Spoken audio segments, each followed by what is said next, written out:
Aloha everyone, I'm Meteorologist Malika Dudley with Maui Now and Big Island Now. An 8.3 earthquake has rocked Chile. It struck near the central coast of Chile and has generated tsunami waves. Some of those could be destructive for coastlines, especially in the area. For now, we don't yet know if the Hawaiian Islands will be affected in any way. A Tsunami Watch is posted for the potential of tsunami wave impacts to our state. As of now, the tsunami waves have reached the first dart buoys, but they were kind of off to the side, and so they're not giving us the type of data that we need to really give you more information.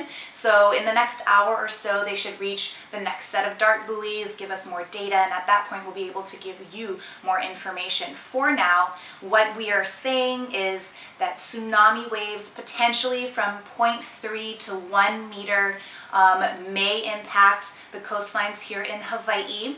In addition to that, the arrival time for now is 3:11 a.m. on Thursday.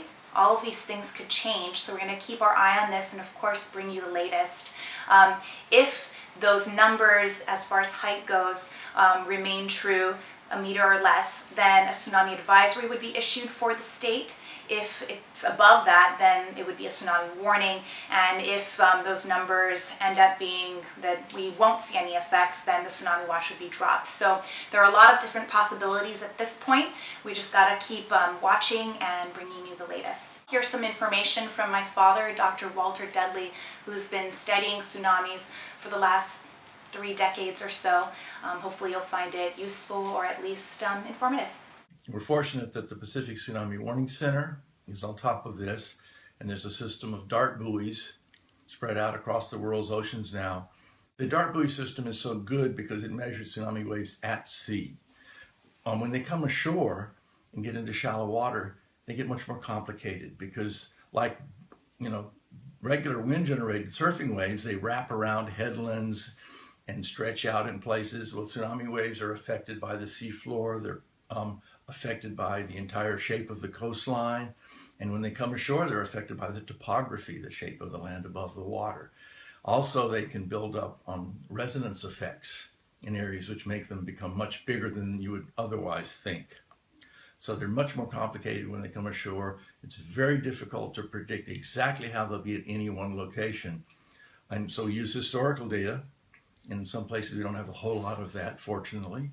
We haven't had that many in some places, but we do the best we can. I think this serves as a very useful exercise for all of us because it is going to happen one of these days, and we have to know what to do.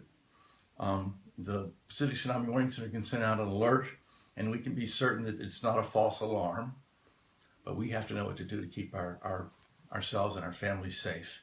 So if you don't have a plan, you need to make a plan. If you don't know where to evacuate to, you need to find out. And don't wait until you hear the sirens, because then it's a little too late.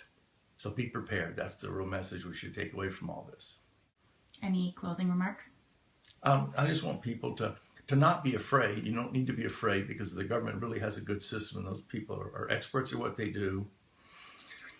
But you need to be prepared. You need to know what to do. So don't be afraid, be prepared.